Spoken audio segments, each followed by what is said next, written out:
चन्द्रप्रभं चन्द्रमरीचिगौरं चन्द्रद्वितीयं जगतीवकान्तम् चन्द्रद्वितीयं जगतीवकान्तम् वन्दे विवन्दं महतां ऋषीन्द्रं जिनजितस्वान्तकषाय बन्धं नमो हरिहन्ताणं नमो सिद्धाणं नमो आयुरीयाणं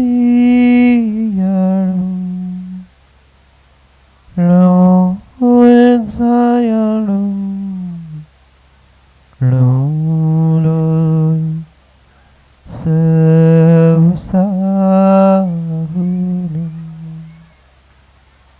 अनंत अनंत परम सिद्ध भगवान की 1800वीं आदिनाथ भगवान की परम पूज्य आचार्य भगवान कुंद कुंद स्वामी की जय हो। परम पूज्य आचार्य भगवान पट्टाचार्य गुरुवर विश्वत सागर जी महाराज की अहिंसामय विश्व धर्म की भगवान के जन्म कल्याणक महामहोत्सव की जय हो।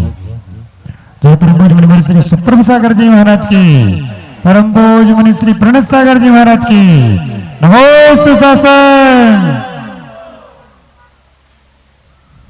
अंतर्देश वर्धमान स्वामी के शासन में हमसे विराजते और उनकी ये पावन पीयूष देश में हम सभी के लिए परम उपकारी। अनादिकाल से हमारी इस आत्मा में जो जन्म जरा और मृत्यु रूपी रोग लगे, उन रोगों का उपशमन करने वाली कोई परम औषधि है तो वह एकमात्र यह जिनवाणी है। भव्य आत्माओं, शायद पूजा आपने कई बार मंदिरों में की होगी। क्यों माँ, मंदिर में आप लोगों ने पूजा की कभी? और मंदिर क्या, कई स्थानों पर पहुंचकर आपने 8 द्रव्यों से पूजन करने का प्रयास किया और उस पूजन करने में ही 8 द्रव्यों में अगर सर्वप्रथम नंबर किसी का आता है तो क्या चढ़ाते हैं? पहले जोर से बोलो, हैं? कौन जल गया? क्या चढ़ाते हैं? जल चढ़ाते हैं। और जल चढ़ाते हुए ये भी शायद आपने पढ़ना याद करना सीख लिया होगा कि जन्म जरा, क्या बोलते? जन्म जरा मृत्यु विनाशनाय जलम निरूपामेति स्वा। पर आज तक कभी विचार किया कि वास्तव में हम अपने जन्म जरा मृत्यु को नाश करना चाहते हैं कि मात्र भगवान के पास पहुंचकर ही जन्म जरा मृत्यु का नाश करने के लिए जल चढ़ाते? ये एक व्यवहारिकता से कार्य तो व्यक्ति ने करना सीख लिया है, पर कोई आपसे कह दे कि ये जन्म जरा मृत्यु रूपी जो रोग आप कह रहे हैं वो आज ही आपका नष्ट हो जाएगा, आज ही आपकी मृत्यु हो जाएगी। कौन कौन तैयार है? कोई तैयार है? नहीं है। सोचना, समझना और विचार करना, कहना बात अलग होती है और उसे चरितार्थ करना, जीवन में उतारना बहुत अलग होता है। यूं कहने वाले, चर्चा करने वाले संसार में बहुत सारे जीव हुआ करते हैं, हमें ये करना है, हम ये चाहते हैं, हमें ये हो जाए, पर उसे प्रैक्टिकल में लाने वाले, चरितार्थ करने वाले विरले ही पुण्यात्मा हुआ करते।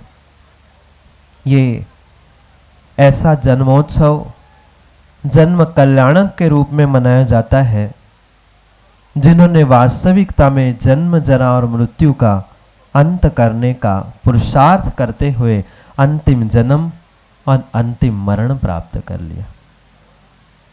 कितनी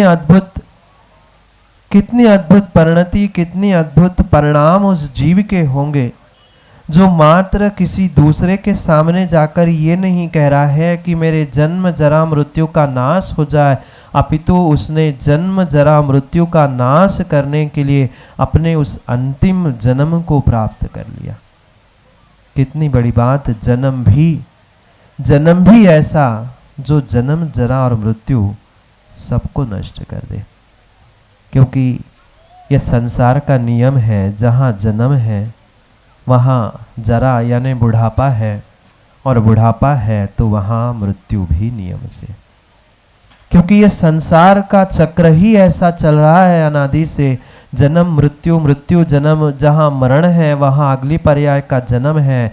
पर ये अद्भुत जन्म तीर्थंकर भगवान, तीर्थंकर बालक का वह अद्भुत जन्म हुआ करता है जो मात्र जन्म का ही नहीं अपितु जन्म जरा और मृत्यु का वास्तविकता में अंत करते हुए ये अंतिम जन्म अंतिम मरण के रूप में उनके लिए फलीभूत होता है।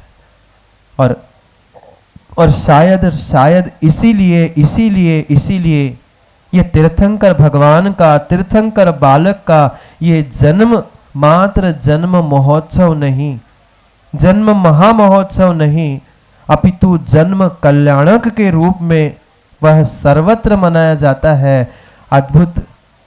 अद्भुत वह स्वर्गों की विभूतियां और स्वर्गों की नहीं,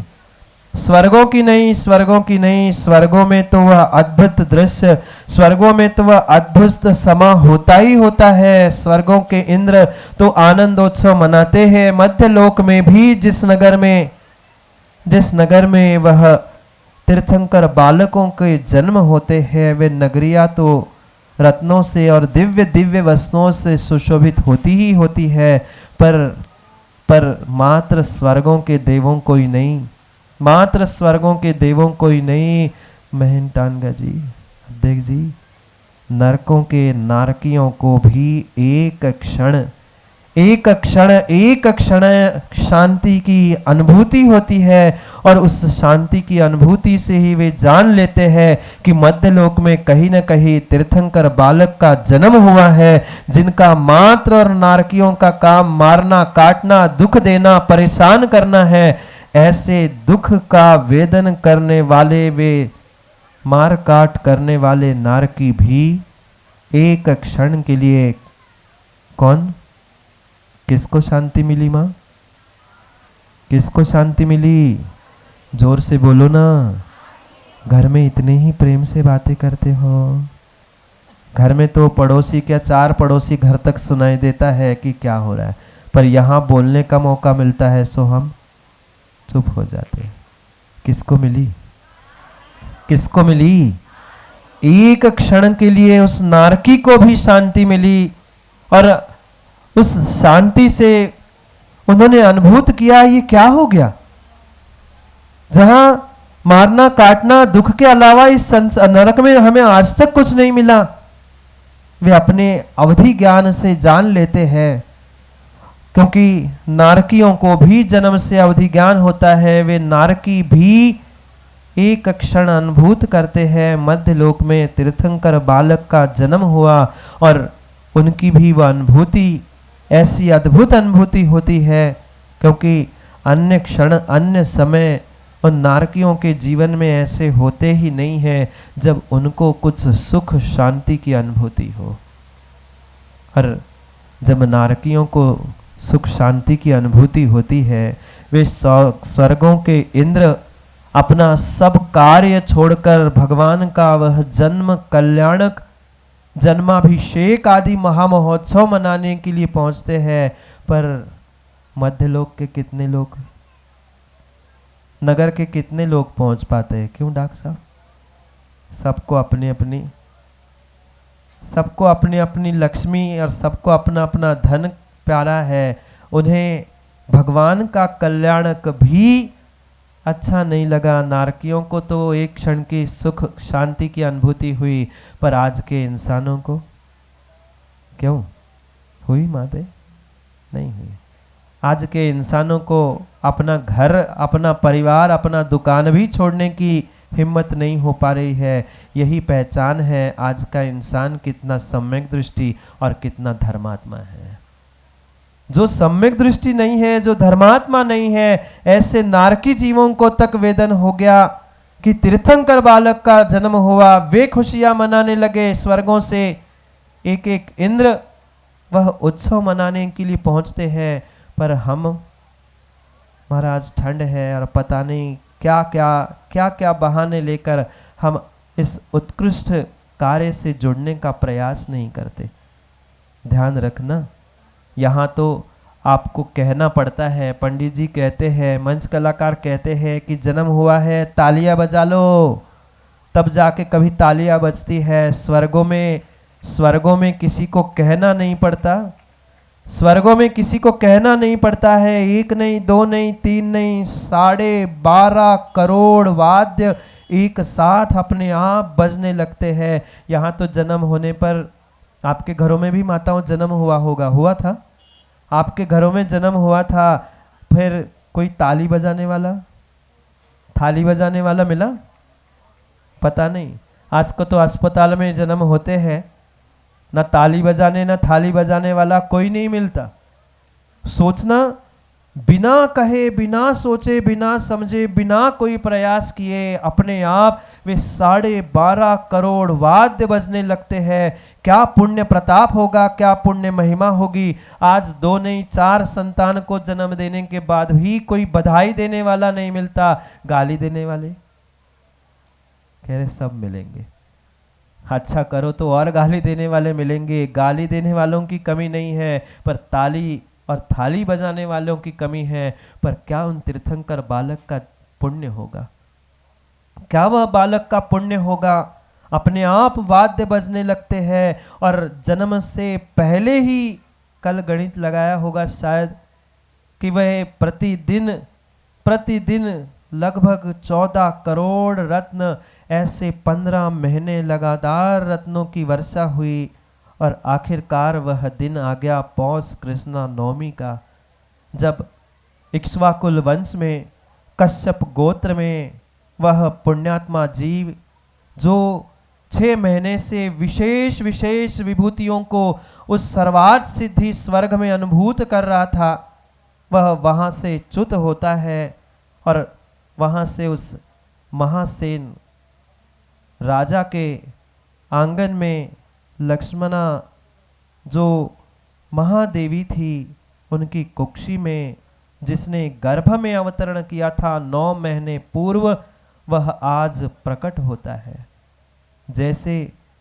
जैसे सूर्य उदित होने के पूर्व ही लालिमा दिखती है, पूरा आकाश लाल हो जाता है, और बिल्कुल ऐसे ही वह तीर्थंकर बालक जन्म लेने से पहले ही 9-15 महीने पूर्व से ही वह पुण्य रूपी सातिश है, वह उदय रूप पूरे दिग्दिगांत को, पूरे संसार, पूरे ब्रह्मांड को वह एक विशेष ऊर्जा और विशेष प्रकाश देने के लिए लालायत हो जाता है।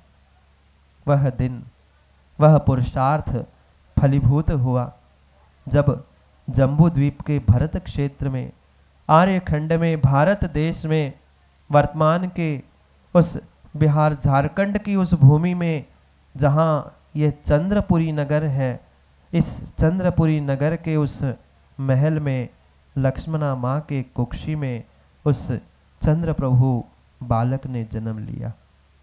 जैसे ही सौधर्म का आसन कंपायमान होता है, सौधर्म भी विचार करता है कि मैं इतना शक्तिमान होने पर भी कोई मुझसे बड़ा शक्तिमान इस आसन को कंपायमान करने के लिए इस धरा पर जन्म ले चुका होगा, क्योंकि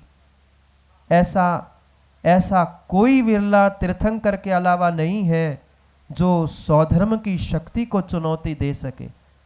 क्योंकि हो सकता है सौधर्म भी अपने राग रंग में भूल चुका, इसलिए जैसे जिस समय नारकियों का एक क्षण के शांति की अनुभूति नारकी करते हैं, उसी समय वह सौधर्म भी आसन कंपायमान होते हुए पहचान लेता है, जान लेता है कि कहीं मध्यलोक में तीर्थंकर बालक ने जन्म लिया है।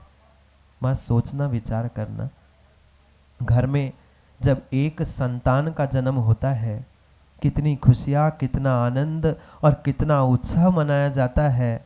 फिर यहाँ तो 3 लोक के नाथ ने जन्म लिया है। ये चंद्रपुरी जो कभी माची, जतारा, कई अन्य अन्य नामों से पहचानी जाती थी, आज तीर्थंकर बालक के जन्म से ये चंद्रपुरी और चंद्रोत्कर्ष तीर्थ के नाम से वह सर्वत्र प्रचलित होगा।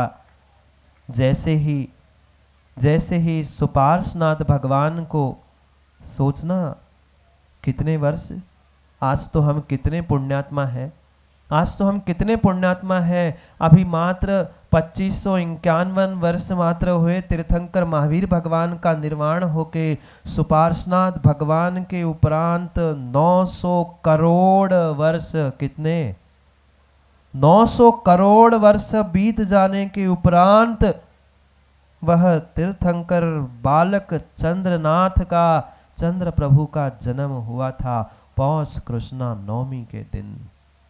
कितने करोड़, कितने करोड़, 900 करोड़ वर्ष बीतने के बाद दूसरे तीर्थंकर का जन्म हुआ था। सुपार्श्वनाथ भगवान के शासन काल में ये चंद्रप्रभु भगवान का जन्म हुआ था। जैसे ही जन्म की खुशियां स्वर्गों में उन देवों ने अनेक प्रकार के वाद्य वृंद, जय घोष, दिव्य घोष करते हुए किया, मध्यलोक में भी नगर में सर्वत्र खुशियां और आनंद का माहौल छाने लग गया।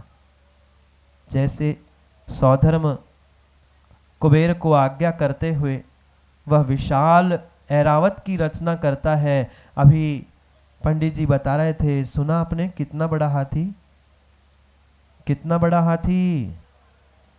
कोई आप जो देख रहे हैं 5, 10, 20 हजार रुपए में जिस बोली लेकर बैठने का प्रयास कर रहे हैं, इतना छोटा हाथी नहीं। जितना जम्बू द्वीप का व्यास है, जितना बड़ा एक जम्बू द्वीप है, उतना बड़ा वह 1 लाख योजन प्रमाण वह ऐरावत हाथी है। इमेजिन करना, कल्पना करना। आपने पूरा भारत भी नहीं देखा नहीं, पूरा भारत नहीं पता। भारत, फिर भारत से बड़ा आर्यखंड, आर्यखंड से बड़ा वह 6 खंड का भरत क्षेत्र, भरत क्षेत्र से कई अधिक गुना वह भरत क्षेत्र को तो मात्र 100 कुछ प्रतिशत ही है उस भागा जम्बूद्वीप का। कितने गुना वह जम्बूद्वीप, इतने विशाल प्रमाण का 1 लाख योजन वह ऐरावत हाथी की रचना वह कुबेर सौधर्म की आज्ञा से करता है। और कोई सामान्य काला कलूटा हाथी नहीं, धवल सफेद, और क्या उसके दांतों में सरोवर। अगर उस ऐरावत हाथी का ही वर्णन सुन लो ना, तो शायद ग्रंथों के जैसे पन्नों के पन्नों आचार्य ने भर दिए हैं, वह घंटों के घंटों मात्र ऐरावत हाथी के वर्णन में ही चले जाएंगे। इतना विशाल ऐरावत हाथी लेकर वह सौधर्म स्वर्ग से तो निकलता है, पर स्वर्ग से निकलने के बावजूद भी उसे पता है कि यहाँ जम्बूद्वीप के इंसान डर सकते हैं।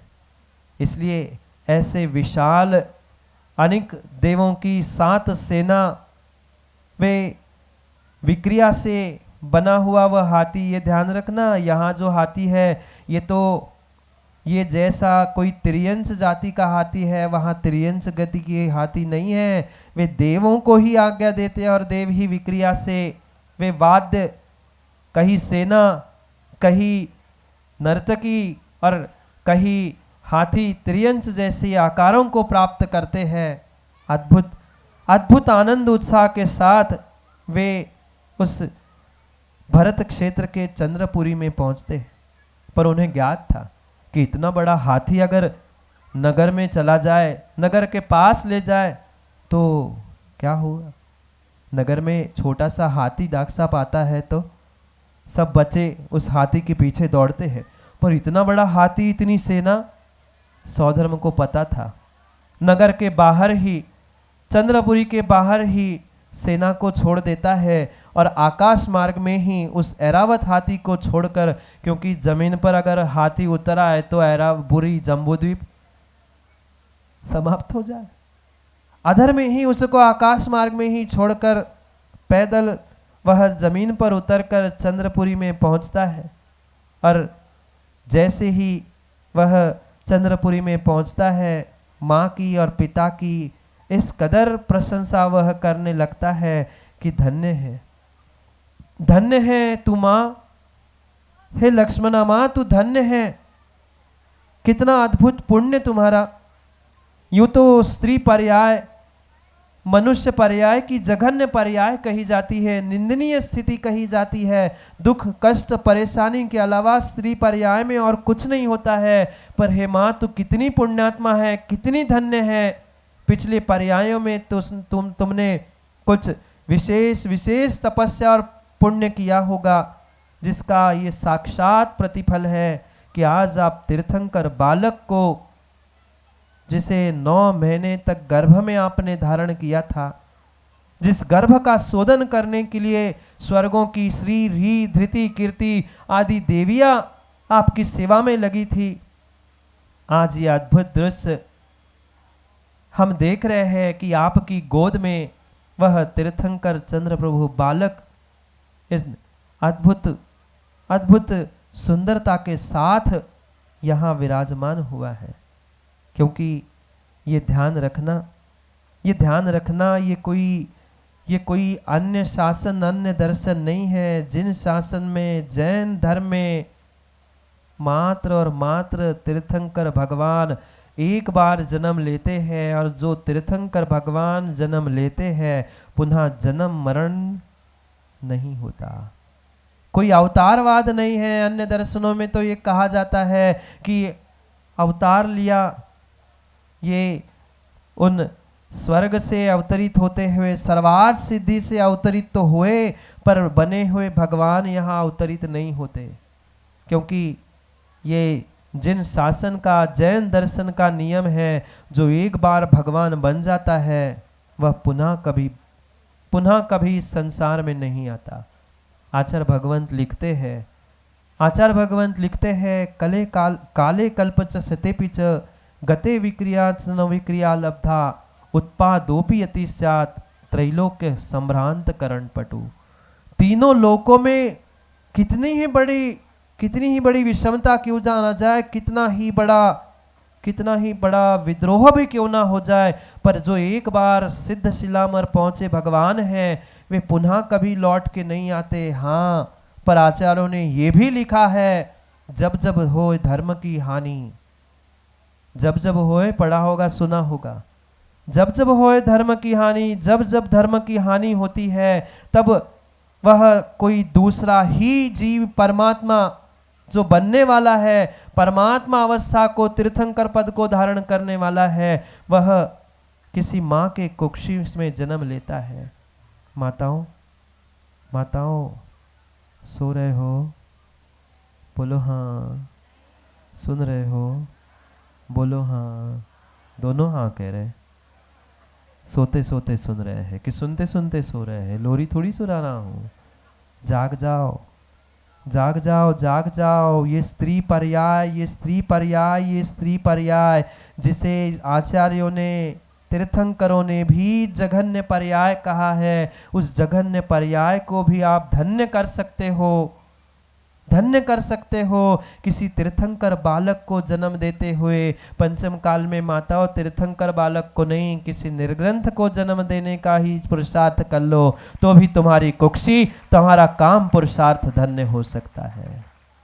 ये जिन शासन है जो काम पुरुषार्थ भी धर्म पुरुषार्थ में, मोक्ष पुरुषार्थ में फलीभूत होता है। सच्चा काम पुरुषार्थ तो वही है। काम वासना में तो आज का संसार, आज के दंपति, आज के युवा, आज के सभी फंसे हुए हैं। पर हमारे आचार्यों ने, तीर्थंकरों ने काम वासना नहीं कहा है। सच्चा तो काम पुरुषार्थ ये था सच्चा तो काम पुरुषार्थ ये था महासेन और लक्ष्मणा का, जिन्होंने काम भोग तो भोगे पर काम भोग भी काम पुरुषार्थ के रूप में इस कदर फलीभूत हुआ कि वो जो जन्म लेने वाला है वो तो धर्म तीर्थ को चलाते हुए मोक्ष पुरुषार्थ फलीभूत करेगा ही करेगा, पर कैसा नियोग और कैसी नजदीकता होती है कि सोचना विचार करना। उस तीर्थंकर बालक को जन्म देने वाली माँ क्या किया, माँ ने क्या तपस्या की, मात्र तीर्थंकर बालक को माँ 9 महीने गर्भ में पाला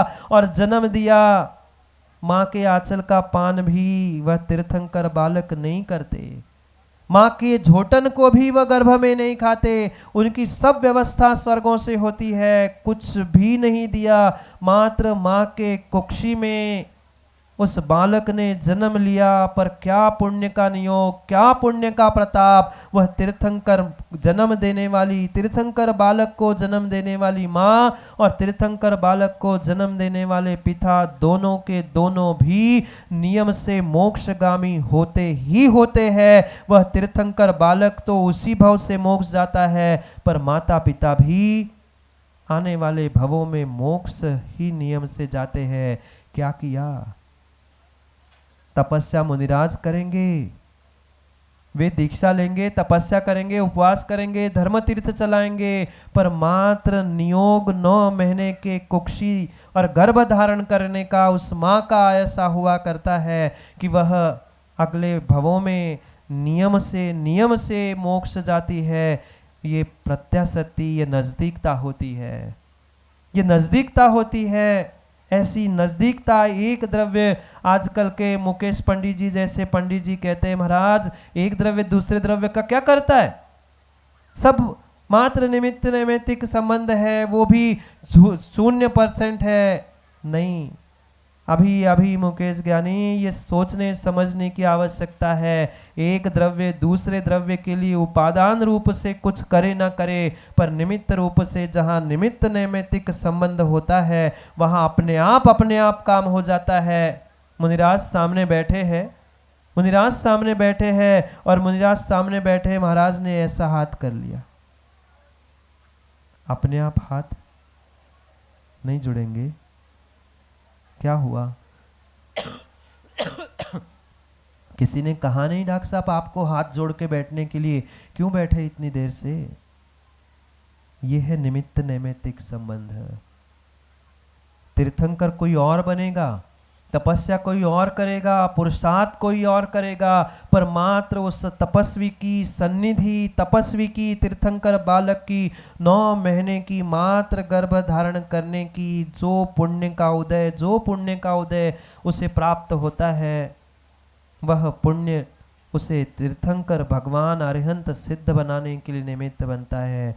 माताओं मैं आपसे इसलिए कह रहा हूँ, आप भी माँ हो ना, बोलो ना, माँ की हाँ, ये मतलब हाँ की ना, ऐसा ना, ऐसा हाँ, पर मुझे समझ नहीं आता जतारा की भाषा, कब हाँ कह दे और कब ना कह दे। हाँ तरीका है अपना अपना, आप लोगों का पता नहीं मुझे। हाँ महाराज आओ,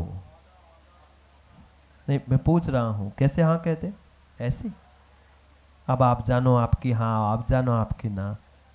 आप भी माँ हो, आप भी माँ हो, कभी जीवन में विचार करना, वह 9 महीने मात्र माँ ने कुक्षी में क्या संभाल लिया, वह मोक्ष जाने के अधिकारी टिकट मिल गया, पक्का टिकट मिल गया, वो तो बन ही गया। ठीक है, पुनः कभी उन्हें मुनिराज बनना पड़ेगा, दीक्षा लेनी पड़ेगी, साधना करेंगे, पर टिकट तो आज ही मिल गया। हम क्या ऐसा भी नहीं कर सकते?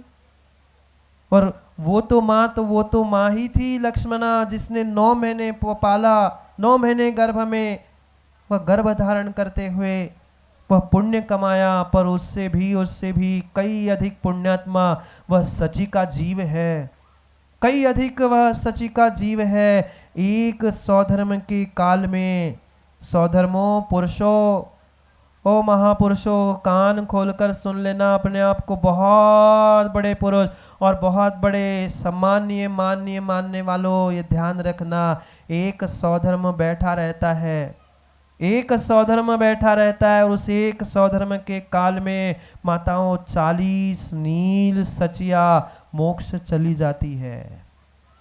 नील मतलब जो कपड़ों में डालते वो नील टिलोपाल नहीं महाराज, वो कह रहे हमारे पास तो किलो से रखे हैं, वो नील की बात नहीं कह रहा हूं। अरब खरब, उसके बाद वह नील संख्या आती है, लाख करोड़ अरब खरब दरब आगे करते हुए नील, इतने 40 नील मुक्ति को प्राप्त हो जाती है। क्यों? क्या किया? क्या किया? अगले भाव से वह मनुष्य बनेगी, अगले भाव में मुनिराज बनेगी और निर्वाण को प्राप्त कर लेगी। कितना सस्ता सौदा है। एक बार सची बन जाओ माँ, एक बार किसी तीर्थंकर की माँ बन जाओ, तुम्हारा मोक्ष गमन पक्का हो जाएगा। माँ को तो फिर भी 9 महीने गर्भ में उस तीर्थंकर बालक को रखना पड़ा, पर 9 मिनट 9 सेकंड ही शायद वह सची तीर्थंकर बालक को हाथ में लेकर इस कदर भाव करती है, ऐसी तीर्थंकर बालक की अनीचा भक्ति करती है कि वह स्त्री पर्याय का छेद उस सची पर्याय में मात्र तीर्थंकर बालक के उस जन्मोत्सव जन्म कल्याणक आदि मनाते हुए करती है। और जतारा की माँ तो अभी घर से बर्तन मांजने से फुर्सत ही नहीं पा पाई है। क्या करे, क्या करे।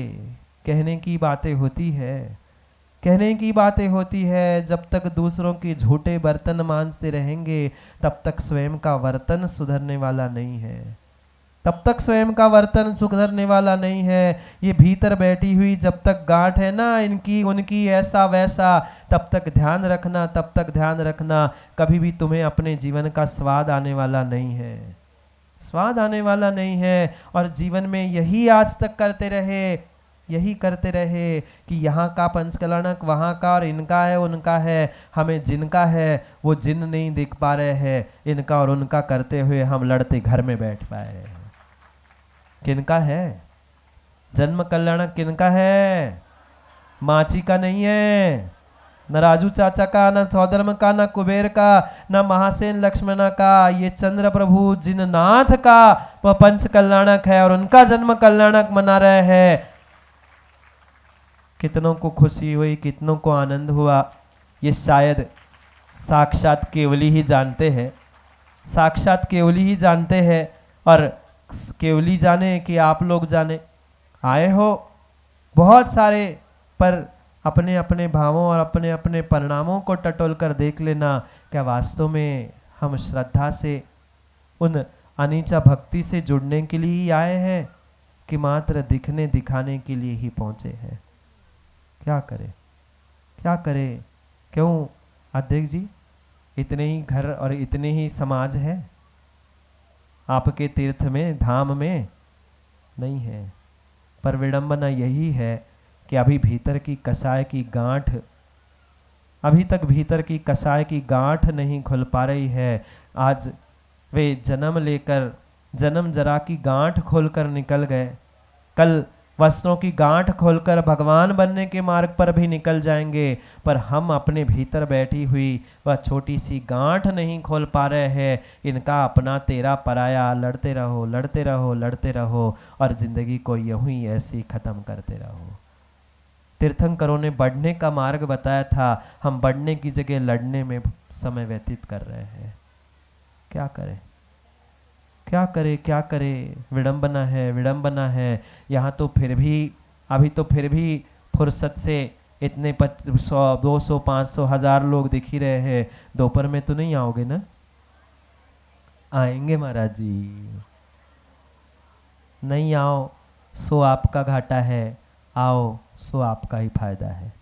क्योंकि पाषाण से तो परमात्मा मात्र वह सूर्य मंत्र प्रदाता और प्रतिष्ठाचार से हो जाता है। बाकी कोई आगम ग्रंथों में अगर आगम की बात कह दूं, क्यों मुकेश, आगम ग्रंथ में तो स्पष्ट यही लिखा है, ये जितने बैठे पात्र है कोई पात्रों की आवश्यकता नहीं है। सूर्य मंत्र प्रदाता, मुनि संग उपस्थित हो, प्रतिष्ठाचार हो और एक यजमान हो, इतना पर्याप्त है उस पाषाण से परमात्मा बनाने के लिए। पर इन बहिरात्माओं को परमात्मा बनाने के लिए पात्र बनाया जाता है, पर पात्रों की पात्रता ही नहीं है, श्रद्धा समर्पण ही नहीं है।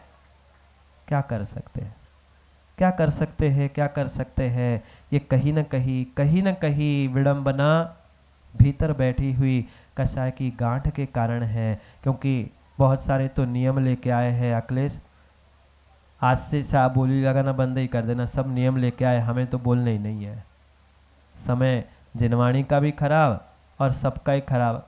उससे अच्छा है कि कम से कम समय पे जिनवाणी हो, क्रिया हो, और कम से कम आगे कार्य ही तो बढ़ता जाए। क्या करें, क्या करे। श्रावक अपने कर्तव्यों को पूर्ण तरीके से भूल चुका है, पूर्ण तरीके से भूल चुका है। और आजकल ये जो व्यवस्था विडंबना के रूप में बन रही है, ये बहुत बहुत बहुत आगम के विरुद्ध कार्य करने का ही प्रयास यहाँ पर किया जा रहा है। क्योंकि जीव सत्यता को समझने का प्रयास ही नहीं करता, सत्यता को समझने का प्रयास ही नहीं कर रहा है। कैसी कैसी विडंबना है, कैसी विडंबना है। सत्यता कुछ और है, श्रावक के कर्तव्य कुछ और है, और श्रावक किन्हीं और कर्तव्यों में उलझकर अपने जीवन को बर्बाद कर रहा है। क्या आप लोग नहीं जानते? श्रावक का कर्तव्य दान पूजा जानते हैं ना? हाँ, 6 आवश्यक गिनाने में तो ज्ञानी होशियार है हम, पर करने के लिए कोई आज तैयार नहीं है। क्योंकि उन्हें ये विवेक ही नहीं है कि हमें करना क्या है। आज मुनिराजों के चौके लगाने के लिए खोज करनी पड़ती है, पूछना पड़ता है, कहना पड़ता है। कभी वो भी समय था जब सबके घरों में शुद्ध भोजन बनता था, सब पड़घान के लिए खड़े होते थे। आज हम इस ग्रुप, हम उस ग्रुप, हम फलाना, हम डिमका, हम उनके, हम इनके, लड़ते रहो। कभी कभी कल्याण होने वाला नहीं है। यहाँ तो तीर्थंकर भगवान का वह जन्म उत्सव मनाया जा रहा है। स्वर्गों के देवों को तो अपने कार्य से फुर्सत मिल गई, पर जतारा के लोग कहते हैं कि महाराज सारंग का समय है, मुहूर्त बदल दो, फिर हम आ जाएंगे। ना उन्हें डॉक्टर साहब तब आना था, ना अब आना है। सत्यता यही है, जिनको आना है उनको बिना बुलाए, बिना कहे, बिना पूछ लगाए, बिना समय छोड़े सबको आना। और जिनको नहीं आना है उनको 50 बहाने हैं कि ये नहीं मिला, वो नहीं मिला, ऐसा नहीं हुआ। क्योंकि हमने बढ़ना सीखना की जगह बहाना देना ही सीखना है। नदी के जैसे बहना सीखा होता तो शायद हम बहाना देना नहीं सीखते, पर बहानों के चक्कर में हम बढ़ना भूल पा रहे हैं, बढ़ नहीं पा रहे हैं। ये ध्यान रखना श्रावकों, ये आपके कर्तव्य थे। दान पूजा ये श्रेष्ठ कर्तव्य था, पर कितना कर्तव्यों का परिपालन करते हुए हम अपने जीवन को बदलने का पुरुषार्थ कर रहे हैं। वे स्वर्गों के देव तो अपना आसन, अपना महल, अपना विमान और सब कुछ छोड़कर तीर्थंकर बालक के जन्मोत्सव मनाने के लिए यहाँ पहुँचे। उन्होंने आनंदोत्सव प्रकट कर लिया, और वह सौधर्म और सची की ही चल रही थी। ऐसी अनीचा भक्ति, मात्र और मात्र तीर्थंकर बालक का जन्म कल्याणक व सची मनाती है।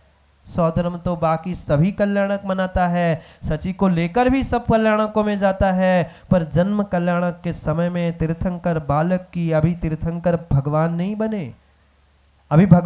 बने, फिर भी भगवान बनने की पूर्व अवस्था में ही ऐसा भक्ति का सैलाब उस सची के भीतर उठता है।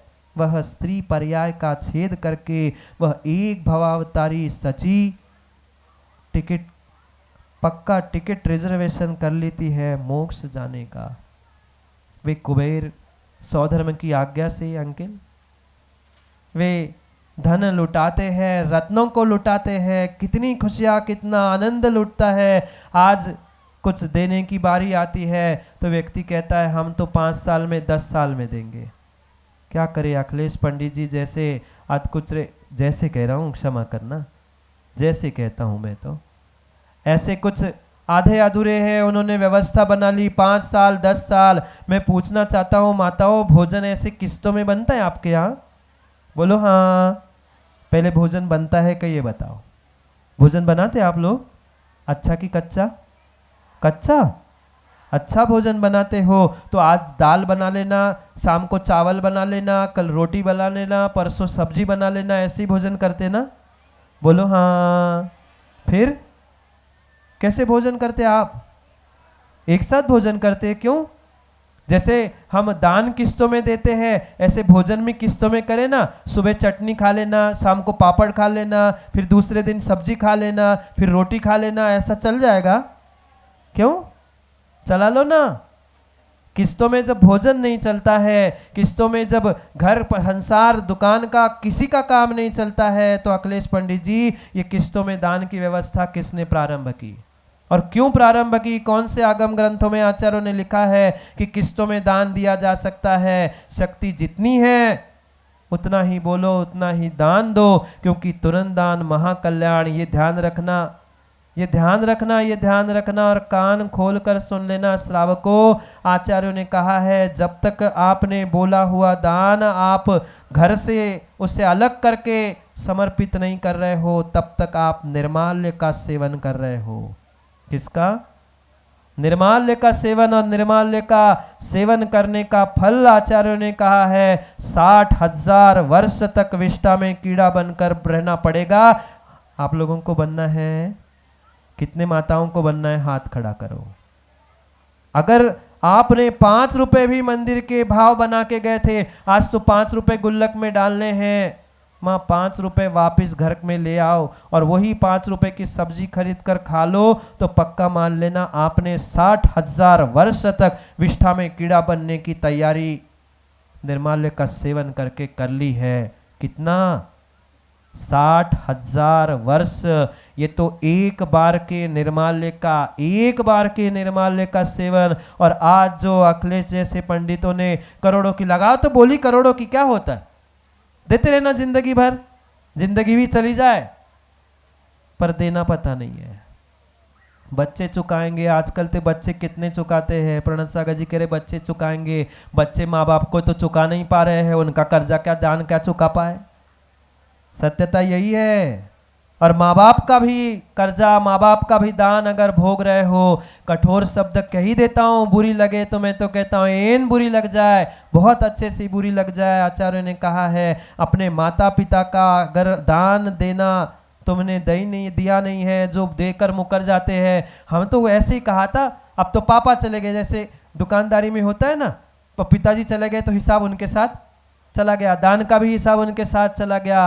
अगर कोई संतान, चाहे बेटा हो चाहे बेटी हो, अगर माता पिता का दिया हुआ दान वह समय पर स्थान पर नहीं पहुंच रहा है, तो संतानों कान खोलकर सुन लो, अपने भगिनी के साथ, भगिनी जानते हो ना, अपनी बहन के साथ, अपने बहन के साथ भोग करने का जो पाप लगेगा, ऐसे पापा ने, पिता ने, अपने बुजुर्गों ने बोले हुए दान का आप उपभोग कर रहे हो, तो वही पाप आपको भी लगेगा। बुरी नहीं लगी? बुरी नहीं लगी? लगी होती तो का नहीं होतो, बुरी लगी होती तो पंचम काल में काय आते। अभी तक बुरी नहीं लगी है, अभी तक बुरी नहीं लगी है। सत्य को सत्य समझने का प्रयास ही हम नहीं कर पा रहे हैं।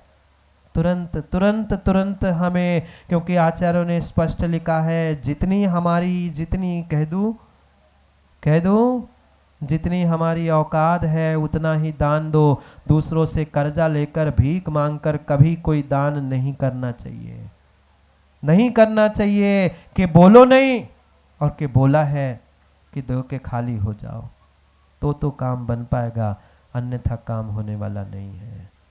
हम पुण्य के और नाम के लालच में बहुत बोल तो लेते हैं, पर करने का समय आता है तो पुराना हिसाब किताब जोड़ लेते हैं। पुराना ऐसा था, वैसा था। अरे आज हम जिसका आनंद ले रहे हैं, उसका आनंद और उसका फल तभी मिल सकता है जब हमने जो स्वीकृत कार्य किया है उसे स्वीकृत रूप से वह पूर्णता को करना होगा, तो ही कुछ काम बन सकता है।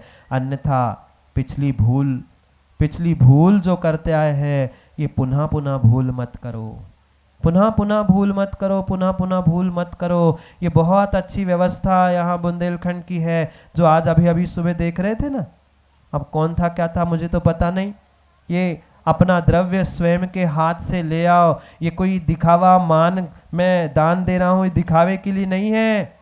ये दूसरे को प्रेरणा मिले कि मैंने लिया और तुरंत चुकता किया, मुझे यही का यही भोगना है, क्योंकि अगली पर्याय में जाकर किसी विष्ठा में कीड़ा बोलो बनना सोच लेना। इसलिए महाराज हम बोलते ही नहीं है, हमें ना विष्ठा में कीड़ा बनना है। वे पंडित जी बोलते रहे बोलो बोलो बोलो बोलो, हम तो बोलो बोलते ही नहीं है। जब बोलने के लिए कहते तो चुप रहते, और जब चुप रहने की कहते सो बतियाते रहते। चाहे महाराज का प्रवचन होते रहो, चाहे पंडित जी का होते रहे, हमें तो बतियाने से फुर्सत ही नहीं है।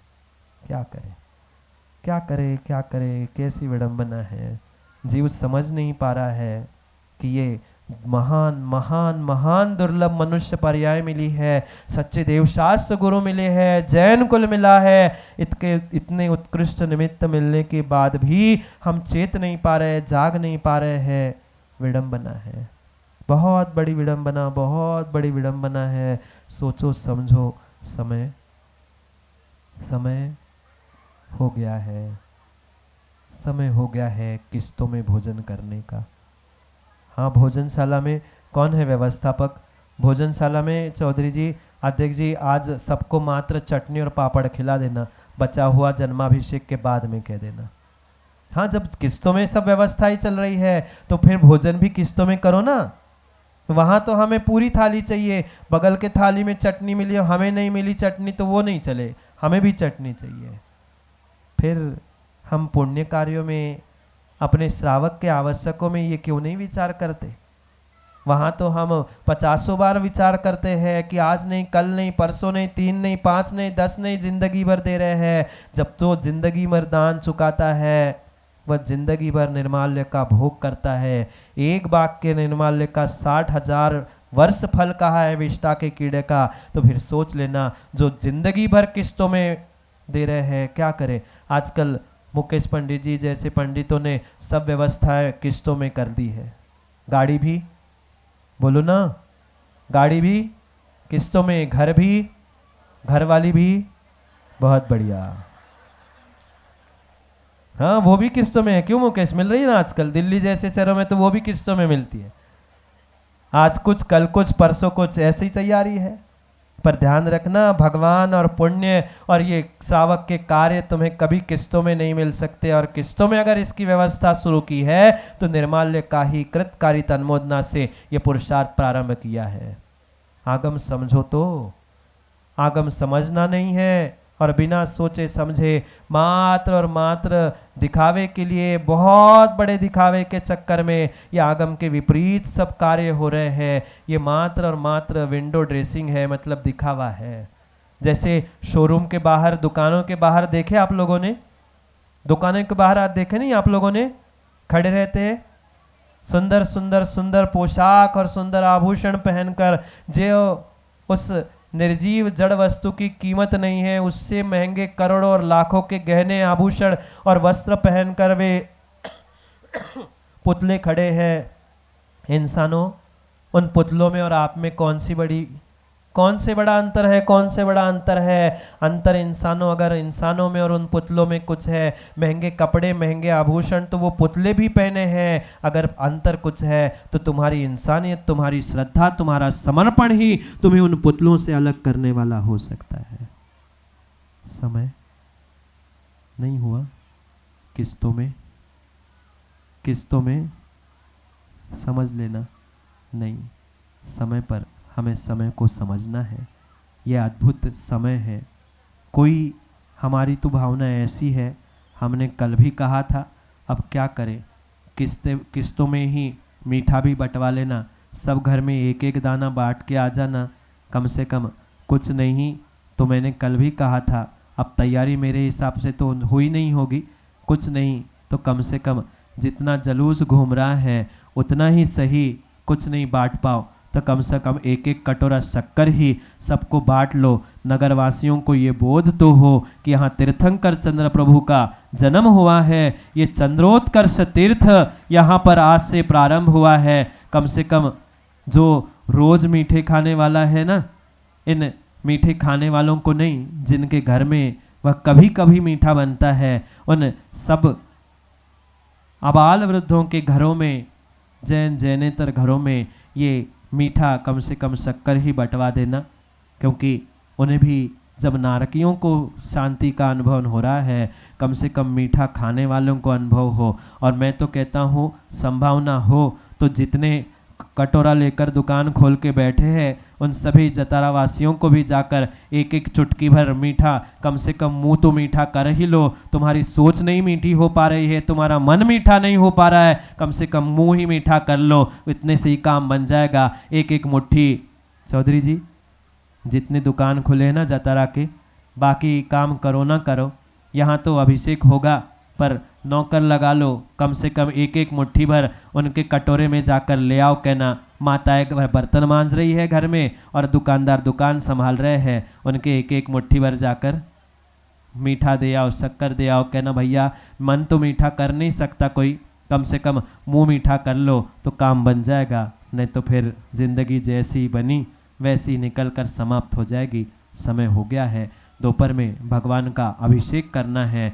ये ध्यान रखना, प्रतिमा का अभिषेक तो सर्वत्र होता है, पर जन्माभिषेक मात्र और मात्र पंचकल्याणक जन्माभिषेक के अनुष्ठान में ही होता है, अन्यत्र नहीं होता है। भावना तो ऐसी है कि कोई ऐसा बालक, कोई ऐसा युवा, कोई ऐसा व्यक्ति नहीं हो जो भगवान तीर्थंकर बालक का जन्माभिषेक ना करे, पर फिर जिसका पुण्य है वही कर पाएगा, और जिसका पुण्य नहीं है उसको 10 नहीं 50 नहीं सैकड़ों बार कह दो पर उसे नहीं मानना है। आदिनाथ भगवान ने भी मारीची को समझाया था पर नहीं समझ पाया था, नहीं समझ पाया था। समझ वही सकता है जिसके पास समझ और जिसके पास पुण्य है। पुण्य और समझ नहीं है तो कितना ही किसी को कुछ कह दे, वह समझने वाला नहीं है। जाओ किस्तों में कश्ती को डुबाने का प्रयास करेंगे, क्योंकि समय पर समय की बात के लिए पुनः समय पे मिलना है, क्योंकि समय पे किया गया काम समय को दिलाता है। बोली भगवान महावीर स्वामी की।